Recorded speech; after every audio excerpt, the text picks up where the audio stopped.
Morning, good afternoon, and good evening, depending where you are. Distinguished guests, friends, ladies and gentlemen. A sense of humility brings us together as a fellow Indian, linked by common goals, common cause, common commitment, and bonded by shared history, shared heritage, and shared background. The lot that unite us, the little that divide us.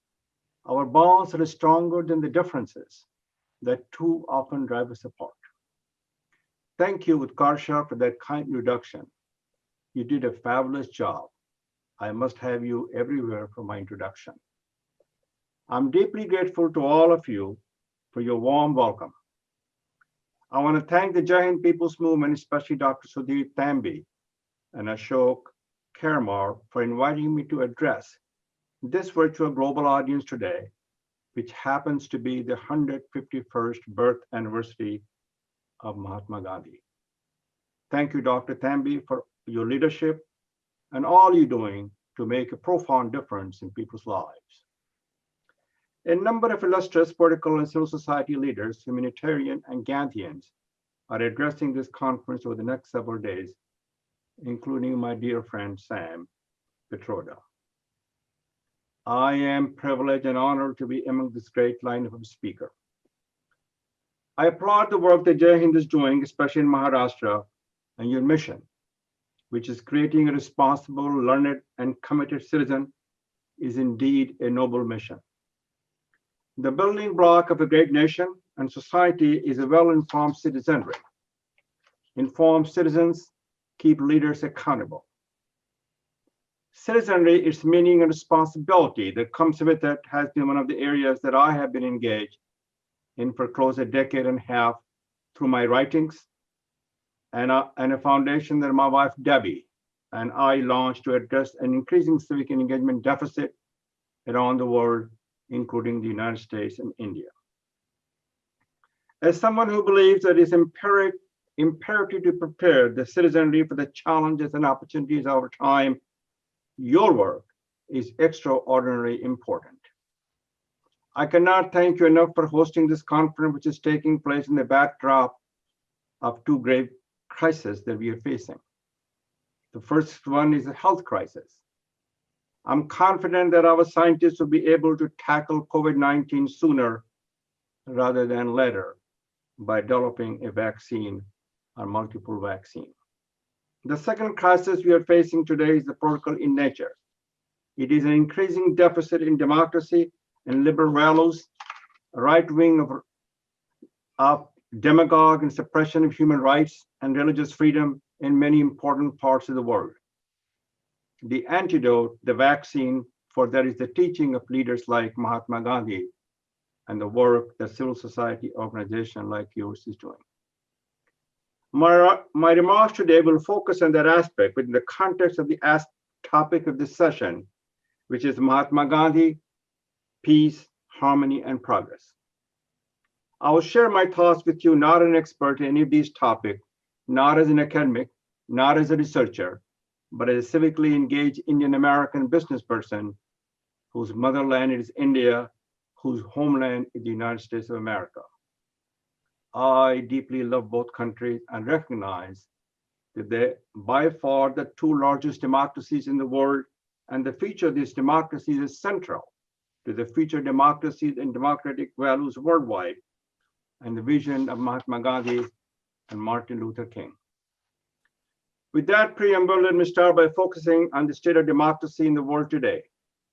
Sadly, I must report that the state is not good. In fact, it could be called awful. 2 years ago, Freedom House, a Washington-based organization that conducts research and advocacy on democracy, political freedom, and human rights, declared in its report, Freedom in the World 2018, that democracy was in crisis. For the 12th consecutive year, worker rights and civil liberties declined, and the 70 countries suffered net declines and only 35 registered gains. Things have not gotten any better in the past year. Freedom House report, Freedom in the World 2019, declared that democracy was in retreat, with 68 countries showing net declines. In this 21st century, democracy is descending and autocracy is ascending in countries around the world. In addition to the Freedom House finding, numerous other studies are showing that trend. For example, a Pew Research Center survey last year in 38 countries found, and only quote, a shallow commitment to representative democracy and substantial percentages willing to consider non-democratic options across all of those countries. That's a bit abstract and conceptual. Let me bring it up close and personal by focusing on two countries of my heritage, America and India. The Pew study found that in the United States, 40% of the respondents were fully committed to representative democracy, 46% were less committed, and 7% preferred a non-democratic option. That is not very good, but it is exceptional compared to the findings for India. The Pew study disclosed that of all the countries surveyed support for a strong leader who's unchecked by the judiciary or parliament is the highest in India. Only 8% of Indian respondents were fully committed to representative democracy, 67% were less committed, and 9% preferred non-democratic options. As you all know, the United States are the world's two largest democracies. Active and engaged citizenship is essential to keep those democracies vital and vibrant and exemplar for democracy worldwide and to fulfill the vision of Mahatma Gandhi and Martin Luther King. I was awarded the Martin Luther King Award in the United States in 2015. I felt doubly blessed to be given that honor because of the indelible connection between Mahatma Gandhi and King. As Dr. King noted in a radio broadcast during a visit to India in 1959, and I quote, "If this age is to survive, it must follow the way of love and nonviolence that Gandhi so nobly illustrated in his life." Dr. King and Gandhi have been beacons to me in my personal life and charitable and philanthropic involvement I have given to numerous causes to support humanitarian efforts to advance the interests of the underserved in the world. Mahatma Gandhi told us that you must be the change you wish to see in the world. Dr. King advised us that every man must decide whether he will walk in the light of creative altruism or in the darkness of destructive selfishness. I have heard the words of Dr. King and Mr. Gandhi. I'm trying my best to walk in the light and to be the change. I know that is true for all of you in this audience here this morning as well. And I am proud to be partnered with all of you on this sacred mission. It is critically important one because as the novelist and civil rights activist Marian Wright Edelman observed, a lot of people are waiting for Martin Luther King and Mahatma Gandhi to come back, but they're gone. We are it. It's up to us. It's up to you. I agree wholeheartedly with Ms. Wright's responsibility to carry forward the good work of King and Gandhi. It's up to us, it's up to you, and it's up to me. But I do not agree that these two great men are gone. They live on through each and every one of us who are willing to pick up the baton of nonviolence and use it as an instrument for peace and making the world a healthier and better place for all.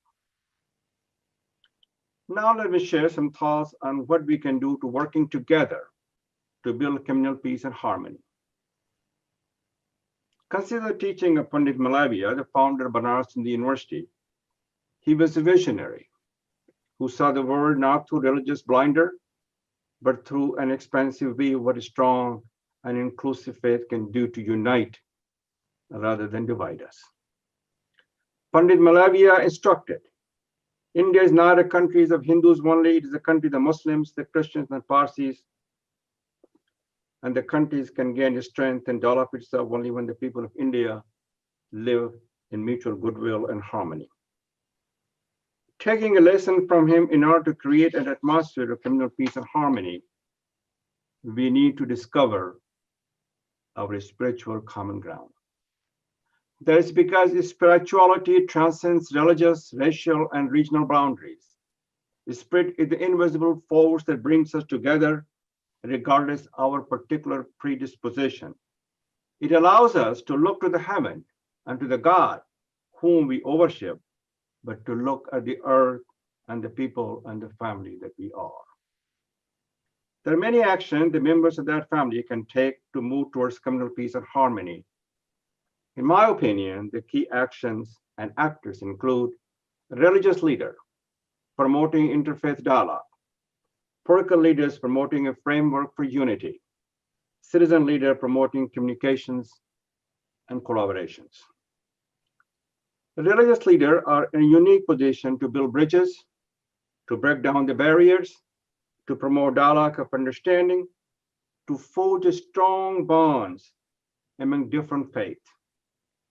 They can be accomplished by reinforcing a point: the attack on one religion is attack on all religion. When we attack each other based on people's faith, we are tearing apart the harmonious fabric of India. We need to figure out how to live together, how to work together, how to heal together, and how to redeem the promise of India. The political leaders have the responsibility to ensure that all laws are fair and enforced uniformly. They can take affirmative action to promote an atmosphere of peace and harmony. They need to develop a plan of what can be done to strengthen those bonds that binds all Indians as one family. They need to promote voice for understanding, cooperation, and civility among faith. Citizen leader can lead by example by sponsoring events, investing plans and programs that cut across and eliminate racial, religious, and socioeconomic divides. They can play a vital role in diffusing tensions and helping our youth understand the need for collaborations and communication. They can play a pivotal role by promoting the unique benefits of message of unity by articulating we are stronger together. When we are stronger, when we are together, we can help shape a better future for India. There's much work to do. That work must begin, however, by imagining an atmosphere of communal peace and harmony. Imagining will not make it so, but not imagining will make it impossible. The key to progress is civic engagement. Sometimes when I say civic engagement, people mistakenly think I mean political engagement. I do not. Political engagement is a form of civic engagement, but just one form. Civic engagement, as I view, takes 5 primary forms. Civic individual engagement being the best one can be and personally responsible for one's actions. Organizational engagement contributing to the success of the group, for example, business, religion, associations to which one belongs. Political engagement, participating in those processes to shape the structure and the nature of government. Community engagement, collaborating to make the locale and the world in which we live a better place. Social engagement, advocating for justice and equality of treatment and opportunity, and inclusive economic mobility for all, regardless of caste, creed, religion, race, background, and belief. Let me bring this back to Mahatma Gandhi now. In retrospect, as I look back on my own personal life, on my own civic engagement, I recognize the gift of being from and in India and the struggles that were endured to make this great country a democratic republic. As you all know, Mahatma Gandhi made our citizenship possible. I do not know if Mahatma Gandhi ever used the term civic engagement. I do know that without him, there would be no Republic Day for India. And without his influence and impact on others, the United States and the world would be a far different place. As you know, Mahatma Gandhi's teaching and his approach to civic engagement are centered around peace, love, and nonviolence. In the past few years, radical extremists have countered Mahatma Gandhi and his teaching and his preaching with acts of war, hate, and violence. If they are successful, Republic Day in India and the places around the world that celebrate democracy and diversity will become a distant memory. In traditions of Mahatma Gandhi and his followers who came before us, I firmly believe that you and I, along with others who understand the values of free society, can prevent that apocalyptic vision. This is our responsibility, it's my responsibility, and it is your responsibility. In making your choice of how to fulfill the responsibility, the one piece of advice that I'll give you is not to be timid in making your choices for civic engagement, and have the courage to be a difference maker. In closing, let me leave you with two thoughts, one from Robert F. Kennedy, the president of John F. Kennedy's younger brother, and the other from me. Robert F. Kennedy said, and I quote, "Some men see things as they are and ask why. I dream things that never were and ask why not." Frank Islam says, "Set no limits. If you can conceive it, you can believe it, you can achieve it." In this 21st century, when democracies around the world are being so tempest-torn, there's a critical need for constructive citizen engagement that changes the current trajectory. I believe those of who you are as a part of Jaihind people's movement, regardless of your education, discipline, or profession, that you have the technical expertise and the moral fortitude to be the leaders in changing that trajectory. Therefore, I call upon you to be difference makers for democracy. As I close this speech, this remark, thank you for listening to and sharing this time with me. May God bless you and all you do to build communal peace and harmony in your home nations and around this troubled world. Thank you very much.